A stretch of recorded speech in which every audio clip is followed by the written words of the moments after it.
सो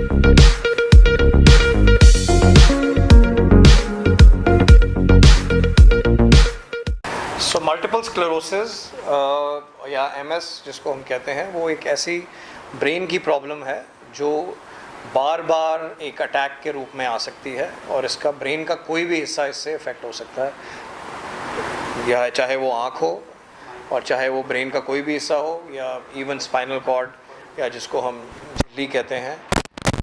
कोई भी हिस्सा ब्रेन का जो कि आपके बॉडी पार्ट से लाता है, वो कभी भी इफ़ेक्ट हो सकता है। वो इसलिए होता है क्योंकि आपका जो बॉडी का इम्यून सिस्टम है वो ऐसे कुछ सेल्स प्रोड्यूस करता है या ऐसा कुछ अटैक करता है कि आपके अपने ब्रेन के सेल्स या ब्रेन का जो कवरिंग होती है, जिसको माइलिन कहते हैं, उसको डिस्ट्रॉय करता है। तो उसकी वजह से क्या होता है कि ये खासकर यंग इंडिविजुअल्स में, जो कि जिनकी उम्र 18 से 35 साल के बीच में है, उनमें ज़्यादा पाया जाता है और ज़्यादातर ये फीमेल्स में देखा जाता है। लेडीज़ में ये मेल्स के कंपैरिजन में 2 से 3 टाइम ज़्यादा कॉमन है। तो ये कैसे इसका पता लगे? इसका मोस्ट कॉमन जो इसके सिम्टम्स हैं वह वो होते हैं, या तो आँख का नज़र चले जाना, धुंधलापन आ सकता है आँख का, या फिर बॉडी का कोई भी हिस्सा वीक हो सकता है, या फिर लातें कमज़ोर हो सकती हैं, या आपका जैसे पैरालिसिस कहते हैं। पर ये पैरालिसिस थोड़ा अलग किस्म का होता है कि जब विजन या नज़र कमज़ोर होती है या पैरालिसिस होता है, वो हल्का भी हो सकता है और सीवियर भी हो सकता है। पर कई मोस्टली क्या देखा जाता है, जो इनमें अपने आप रिकवरी शुरू हो जाती है हफ्ते या 10 दिन में। तो अगर ये मान के चलें कि ये अटैक बार बार हो रहा है, तो हमें इसका इलाज क्यों करना है और रिकवर भी कर रहा है? वो इसीलिए क्योंकि ये अटैक बार बार आ सकता है, और अगर ये अटैक बार बार आता रहे तो ये पैरालिसिस या आँखों की नज़र जाना वो परमानेंट हो सकती है और वो फिर रिवर्स नहीं होती है। तो इसका बहुत ज़रूरी ये जानना है सबको कि अगर ऐसा कुछ लगे कि आपकी एक आँख की नज़र कमज़ोर हो रही है या हो गई है कुछ दिनों में, ना केवल ये लंबे टाइम के लिए होती, कुछ दिनों में अगर ऐसी कुछ प्रॉब्लम आपको दिखाई पड़ रही है, तो आपको इमीडिएटली एक विशेषज्ञ को दिखाना चाहिए, कोई डॉक्टर न्यूरोलॉजिस्ट को दिखाना चाहिए, क्योंकि ये एमएस हो सकता है।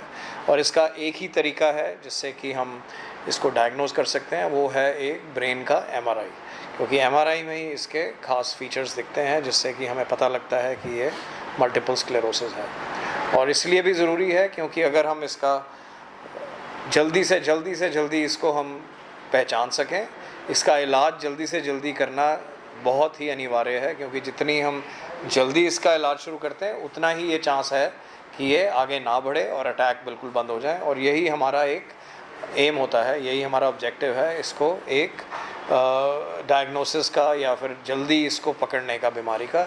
और इसीलिए हम ये प्रोग्राम भी करते हैं जिसको हम मूव स्ट्रॉन्ग कहा है। मूव स्ट्रॉन्ग हमने पीजीआई में प्रोग्राम शुरू किया था, पिछले काफ़ी वर्षों से चल रहा है, 2011 में शुरू किया था, जिसमें कि हम लोगों को जागरूक करते हैं कि मल्टीपल स्क्लेरोसिस क्या चीज़ है और इसकी इम्पोर्टेंस आपको बताए है क्या इम्पोर्टेंस है कि ये यंग लोगों में होता है, और अगर इसको ना इसकी रोकथाम की जाए, ना इसके बारे में कुछ इलाज किया जाए, तो ये बहुत मेजर डिसेबिलिटी बन सकता है। इनफैक्ट अब ये माना जा रहा है कि इसकी डिसेबिलिटी जो है ये एक मेजर कारण है, जो कि दूसरे कारणों में अगर हम स्ट्रोक के अलावा बाकी कारण देखें तो ये एक मेजर कारण यंग लोगों में पाया जा रहा है।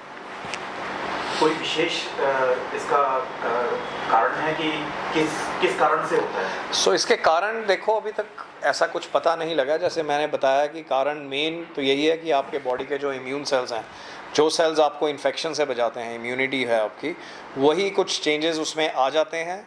उसकी वजह से आपके अपने बॉडी के सेल जो कि ब्रेन के सेल हैं उस पर अटैक होता है, और ब्रेन के अराउंड एक कवरिंग होती है, ब्रेन के सेल्स के अराउंड कवरिंग होती है, उसको माइलिन कहते हैं, जो कि एक इंसुलेशन होती है। तो उस पर जब डिस्ट्रक्शन होती है तब इसके चिन्ह देखे जाते हैं, इसके सिम्टम देखे जाते हैं। अब वो क्यों शुरू होता है वो अभी उसका जो एग्जैक्ट कारण नहीं मालूम है, पर कुछ थ्योरीज़ हैं जो कि रिसेंटली साइंस और रिसर्च ने पता की हैं, जिनकी वजह से हमें पता लगा है कुछ वायरसेस हैं जिससे माना जाता है कि ये ट्रिगर होता है, जिसको एप्स्टीन बार वायरस कहते हैं। ये बहुत ही रीसेंट अभी रिसर्च आया है पिछले कुछ सालों में, जिससे ये माना जा रहा है कि मे बी ये एक वायरस की इन्फेक्शन के बाद शुरू होता है, और ये उम्मीद है अगर हम इस थ्योरी पे आगे बढ़कर और काम किया जाए तो हो सकता है एक वैक्सीनेशन बने जिससे कि एमएस पे हम रोकथाम ला सकें, एमएस हो ही ना। पर ये अभी सब रिसर्च चल रहा है इस बारे में। इससे बचने के लिए क्या वैसे करना चाहिए? सो बचने के लिए तो देखो ऐसा कुछ नहीं है इसमें, ये स्ट्रोक जैसा नहीं है कि हम बच सकते हैं इससे। स्ट्रोक, कई बीमारियां होती हैं जो कि रिस्क फैक्टर्स की वजह से होती हैं, डायबिटीज़, हाइपरटेंशन। इसका जैसे मैंने कहा कि कोई रिस्क फैक्टर नहीं है, बट ज़्यादा से ज़्यादा ये देखा जाता है कि यंग लोगों में है और फीमेल्स में और लेडीज़ में ज़्यादा होता है ये। तो अगर ऐसा कोई चिन्ह पाया जाए जैसे जिससे लगे कि ये एमएस के ही सिम्टम है, तो जल्दी से जल्दी इसका डिटेक्शन या फिर उसकी स्क्रीनिंग करनी चाहिए या डॉक्टर को दिखाना चाहिए ताकि हम पता जान सकें कि ये एमएस है कि नहीं। सो एज सच कोई रिस्क फैक्टर नहीं है, बट इन जनरल हम ये ज़रूर सजेस्ट करेंगे कि इम्यून सिस्टम जो है आपका बहुत एक वाइटल चीज़ है, और इम्यून सिस्टम जो चीज़ें वीक करती हैं वो है पुअर लाइफस्टाइल। अगर आप एक्सरसाइज नहीं कर रहे हैं, खाना ढंग का नहीं खा रहे हैं, तो डेफिनेटली कहीं ना कहीं आपका इम्यून सिस्टम अफेक्ट होता है। आप हेल्दी फूड जैसे फ्रेश वेजिटेबल्स या सब्ज़ी या फ्रेश फ्रूट्स कम खा रहे हैं, ज़्यादा जंक फूड खा रहे हैं, जो कि आजकल के यूथ और आजकल की पॉपुलेशन ज़्यादा प्रोन है इन चीज़ों में। एक्सरसाइज भी कम करते हैं बिकॉज आपकी जॉब्स ऐसी हैं कि सिटिंग जॉब्स हैं। तो एक्टिविटी और ये चीज़ें, good healthy living and activity and